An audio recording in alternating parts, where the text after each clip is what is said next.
The devil does not need you to sin tonight. He does not need you to lie, to cheat, to steal, or to fall into something loud and destructive.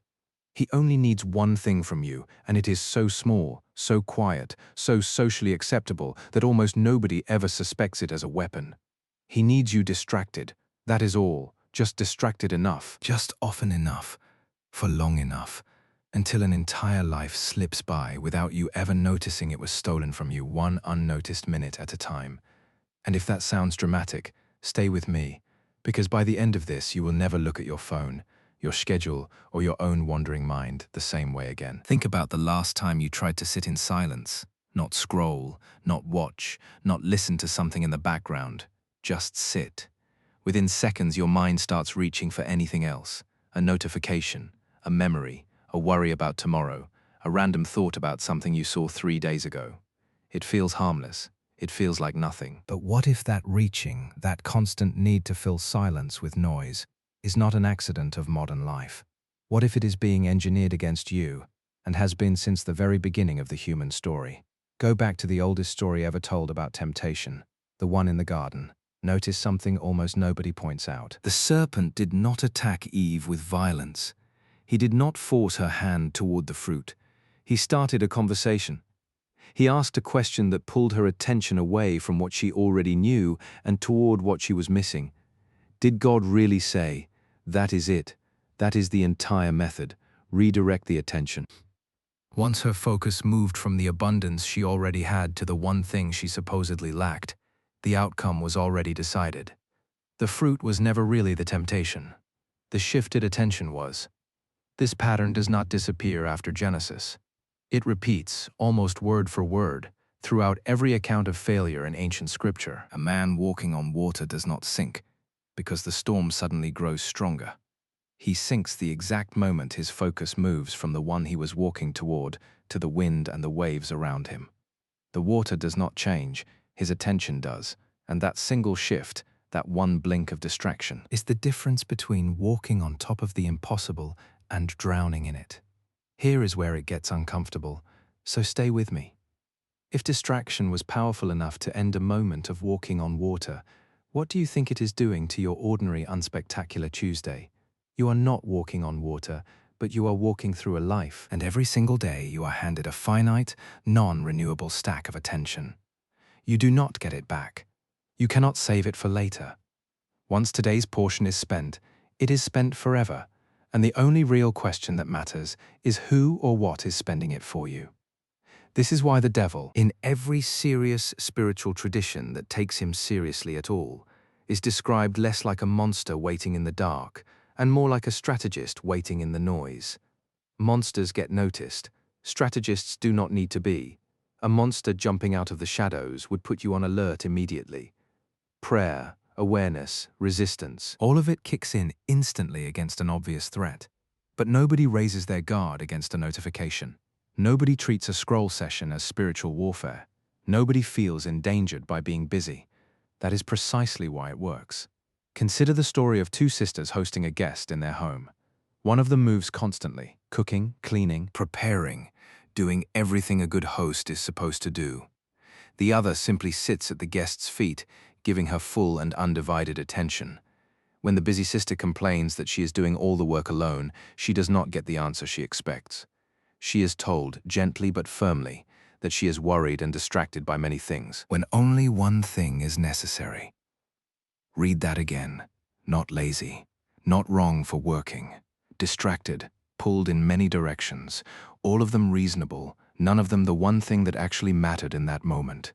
That is the trap, and it is a brilliant one, because almost nothing that distracts you looks like sin. It looks like responsibility. It looks like productivity. It looks like keeping up, staying informed, being available, being a good employee, a good parent, a good friend, a good everything except present. The enemy of your attention rarely tempts you with something obviously evil. He tempts you with something urgent, and urgency, dressed up convincingly enough, can occupy the exact same space in your life that devotion was supposed to fill, without you ever noticing the substitution happened. Now, here is the part most people scroll past without absorbing. So slow down for a second. Betrayal in the ancient texts almost never happens in one dramatic leap. It happens in a slow accumulation of small, distracted compromises that nobody, including the person making them, would have called a betrayal at the time. A man who walks closely with someone for years does not wake up one morning and decide, "Today I will betray everything I believe in." It builds. A little resentment here, a little distraction there, a little disappointment left unspoken. A tension drifting from the relationship that mattered most towards smaller grievances, smaller comforts, smaller distractions, until one day the distance is so wide that betrayal does not even feel like a leap anymore. It feels like the next logical step. That should terrify you a little, and it should, because it means the biggest threat to the things you actually care about was never one giant dramatic failure. It was 1,000 tiny redirected attentions that nobody, including you, ever flagged as dangerous while they were happening. And it does not stop there. Consider the strongest man in the ancient world, a man whose physical power was so overwhelming that armies feared him. He was not defeated by a bigger enemy. He was worn down by proximity. Day after day, the same voice, the same comfort, the same familiar distraction sitting beside him, asking the same question in slightly different words, until exhaustion did what force never could. Notice the pattern again. It was not a single knockout blow. It was repetition. It was closeness. It was familiarity mistaken for safety. The most dangerous distractions are rarely the ones that arrive as strangers. They are the ones that already have a seat at your table, the ones you have grown so used to that you stopped even registering them as a threat. Now here is something even stranger, something almost nobody talks about. Distraction does not only attack you in your weakest moments, it often attacks hardest right after your biggest victories. There is a prophet in the ancient texts who stands alone against hundreds of opposing voices and wins decisively, publicly, undeniably. And what happens immediately after that overwhelming spiritual high? He collapses into fear, exhaustion, and isolation, so distracted by his own depleted state that he begs to die under a tree in the middle of nowhere. Think about the timing. Not before the victory, after it. The moment you would expect someone to be at their strongest is exactly when distraction, disguised as fatigue, disguised as emotional depletion, moved in to finish what direct opposition could not. So let's bring this all the way into your actual life, right now, today. You wake up. Before your feet even hit the floor, your hand is already reaching for a screen. Within the first 60 seconds of consciousness, your attention, the most valuable and finite resource you own, has already been handed over to someone else's algorithm, someone else's agenda, someone else's carefully engineered bid for your focus. You have not sinned. You have not done anything anyone would call wrong. But you have already, in the very first minute of your day, practiced the exact pattern that has been used against humanity since the garden. Attention redirected before you even decided where it should go. And here's the terrifying part nobody tells you. It is not really about the phone. The phone is just the most obvious modern delivery system. Take it away completely, and the same pattern would simply find a new host. Worry would do it. Overwork would do it.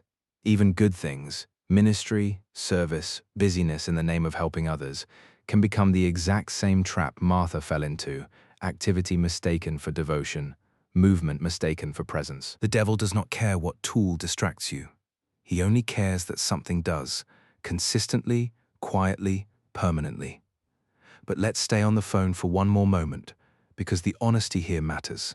Somewhere, right now, entire buildings full of extremely intelligent people are being paid enormous salaries for one single job, keeping your attention on a screen for a few more seconds than you intended. Every color, every sound, every tiny buzz in your pocket has been tested, measured, and refined against millions of other people's brains to maximize exactly one outcome: your continued attention. That is not an accusation against technology itself. It is simply a fact worth sitting with. If entire industries built by brilliant, well-funded, highly motivated human beings have spent billions of dollars engineering systems specifically designed to capture and hold your focus, what does that tell you about how valuable your attention actually is? And if it is valuable enough for corporations to fight this hard for it, does it not make sense that something far older, far more patient, and far more invested in your soul than in your ad revenue would want it even more? Look at your own week honestly for a second. The meetings that could have been a message, the scrolling that eats the 20 minutes you swore you would spend praying, or reading, or simply being present with the people sitting 3 feet away from you. The comparison that creeps in the moment you see someone else's highlight reel and quietly start measuring your unfinished, ordinary real life against their curated, edited, unreal one. None of it feels like an attack while it is happening. It feels like Tuesday. That is exactly the point. The most effective weapon is never the one that announces itself. Why? Why would something as small as scattered attention matter so much to a force supposedly interested in your eternal soul? Here is the answer. And once you hear it, you will not be able to unhear it. Attention is the one thing you cannot fake. You can fake belief with your words, you can fake devotion with your actions in front of other people, but you cannot fake where your mind actually goes when nothing is forcing it anywhere. Your unguarded attention, the place your thoughts drift the second nothing else is demanding them, is the most honest confession of what you actually worship. Not what you say you value, not what you post that you value, what your mind reaches for in silence. That is the real altar, and someone has been working very hard to make sure it is never quiet enough for you to notice what you're actually kneeling in front of. Think about what this does to the people closest to you, because distraction never stays contained to your own inner life. It leaks into every relationship you have. A parent physically present in the room but mentally 3 tabs deep into something else is not really present at all, and children, more than almost anyone, feel that absence even when they cannot name it. A marriage does not usually collapse because of one catastrophic betrayal out of nowhere. Far more often, it erodes the same way trust always erodes, through years of half attention, half listening, half presence, until 2 people who technically live in the same house have quietly stopped actually being with each other. Nobody plans for that. Nobody chooses it on purpose in one dramatic decision. It simply accumulates. The exact same way every distraction in this entire message has accumulated, one redirected moment at a time. And then there is comparison, which might be the most efficient distraction ever built, because it does not even require a screen to function anymore, though the screen certainly accelerates it. The moment your attention shifts from your own actual life to someone else's curated version of theirs, gratitude quietly leaves the room. You cannot fully receive what you have been given while you are busy measuring it against what someone else appears to have. That appearance is almost always manufactured, edited, filtered, timed, and posted at the exact moment designed to make it look effortless. But the comparison does not care that it is comparing your real, unedited, ordinary Tuesday against someone else's highlight reel. It only cares that your attention left the present moment, and once it leaves, contentment tends to leave right along with it. Even suffering itself is not immune to this pattern. There is an ancient account of a man who loses nearly everything he has in a single devastating stretch of time, and what follows is not a swift resolution but page after page of him wrestling, questioning, arguing, and searching for answers that do not come easily. What finally shifts everything for him is not a tidy explanation of why the suffering happened. It is an overwhelming, undistracted encounter with something far bigger than his own pain, something that pulls his attention off the endless loop of his own suffering and onto a wider reality he had lost sight of. The lesson buried in that story is easy to miss. Sometimes the deepest healing does not come from getting every answer. It comes from getting your attention back. This is why stillness feels so uncomfortable. It is not because silence is boring, it is because silence is revealing. The moment there is nothing left to distract you, you are forced to sit with whatever is actually running underneath the noise. Your real fears, your real doubts, your real hunger for meaning, your real need for something bigger than your to-do list. Distraction is not just theft, it is also disguise. It hides you from yourself, and in doing so, it hides you from the very thing you were made to be present for. Sit with that word for a second. Worship. Because it probably is not the word you expected in a conversation about phones and busyness and wandering thoughts. But think about what worship actually means at its core. Underneath all the songs and buildings and rituals, people usually associate with it. Worship is simply sustained, undivided attention given to whatever you consider most valuable. That is it.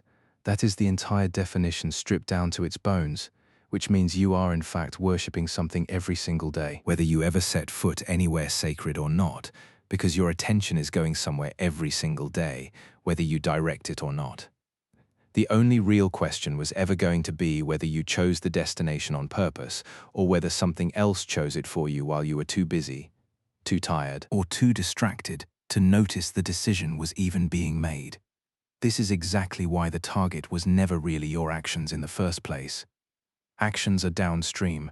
Actions are the visible symptom of an invisible cause, and the invisible cause is almost always where attention has quietly been living. Change where a person's attention lives consistently enough, and their choices, their habits, their relationships, and eventually their entire character will reorganize themselves around that new center of gravity, without a single dramatic moment ever being required. That is not a threat. It is also an enormous opportunity because it means the same mechanism used to slowly dismantle a life can be used just as slowly, just as quietly, to rebuild one. Stay with me, because this is the moment everything shifts. If attention really is the battlefield, then the good news is bigger than the bad news. You do not need a dramatic spiritual breakthrough to fight back. You do not need to wait for some enormous moment of clarity on a mountaintop somewhere. You only need to reclaim your attention, on purpose, in small, ordinary moments, over and over again, the exact same way it was taken from you in small, ordinary moments in the first place. The battlefield was never the size of the moment. It was always the direction of the focus. And that means the fight back can start in the next 30 seconds, not next year. Here's what that actually looks like. Practically, without the church language, without the vague advice. It looks like noticing the reach for the phone before your feet even hit the floor, and choosing just once to sit in the quiet for 60 seconds first. It looks like catching yourself mid-scroll and asking, honestly, what am I actually avoiding right now by doing this? It looks like recognizing busyness for what it sometimes is, a very respectable, very exhausting way of avoiding the one thing that actually matters. It looks like treating your attention the way you would treat money in your bank account, something that gets spent whether you track it or not. So you might as well decide on purpose where it goes, instead of discovering at the end of the day, the week, the year, the decade, that it all quietly disappeared into things you cannot even remember. It looks like turning your phone face down and physically out of reach during the one conversation today that actually matters, and noticing how loudly your hand still wants to reach for it anyway, and choosing on purpose not to. It looks like setting a single boundary this week, one recurring pocket of time that belongs to nothing except silence, prayer, or presence, and defending it the same way you would defend your paycheck if someone tried to take it from you. None of this requires a retreat, a conference, or a dramatic life overhaul. It only requires the same small, repeated choice that distraction has been using against you all along, just pointed in the opposite direction. Because that is the real horror hiding underneath all of this. Not hell as fire, not some cartoonish demon with a pitchfork. The real horror is standing at the end of a life and realizing you were never dramatically defeated by some enormous, obvious evil. You were just, very slowly, very quietly, very comfortably distracted out of the one life you actually wanted to live. Distracted out of the relationships that needed your full presence, not your leftover attention. Distracted out of the prayers you meant to actually finish instead of half thinking through while doing 5 other things. Distracted out of the quiet moments where the most important voice in your life was trying to reach you and could not get past the noise you let in instead. If you have made it this far, you are already doing the one thing this entire message was fighting to get you to do. You are paying attention, fully, without reaching for something else, without half listening while doing something else at the same time. That is not a small thing. That is, in fact, exactly the thing that has been under attack this entire time. And you just spent several uninterrupted minutes taking it back. So here's the challenge. And it is simple enough that you cannot pretend it is too hard, but real enough that it will actually cost you something before you do anything else today, before the next scroll, before the next task, before the next distraction disguised as responsibility. Take 60 full seconds of total, undistracted silence. No music, no scrolling, no planning what you will do next. Just 60 seconds of presence. It will feel strange. It might even feel a little uncomfortable. That discomfort is not a malfunction. That discomfort is the sound of a habit being broken. And habits like that do not break themselves because in the end, the war was never about a single dramatic sin waiting to destroy your life in one blow. It was always about 10,000 tiny redirected moments of attention, offered up so quietly, so reasonably, so comfortably, that nobody, including you, ever thought to call it what it actually was. Now you know. And knowing means you finally get to choose, on purpose, where the most valuable thing you own actually goes next. If this reached something in you, do not just scroll past it and forget it. In the next 10 minutes, the same way this whole video just warned you that you would, sit with it. Let it actually cost you something today. And if you want more of this kind of honest, uncomfortable truth instead of comfortable noise, stay here, because there is more where this came from. And your attention, finally, on purpose, is exactly where it belongs.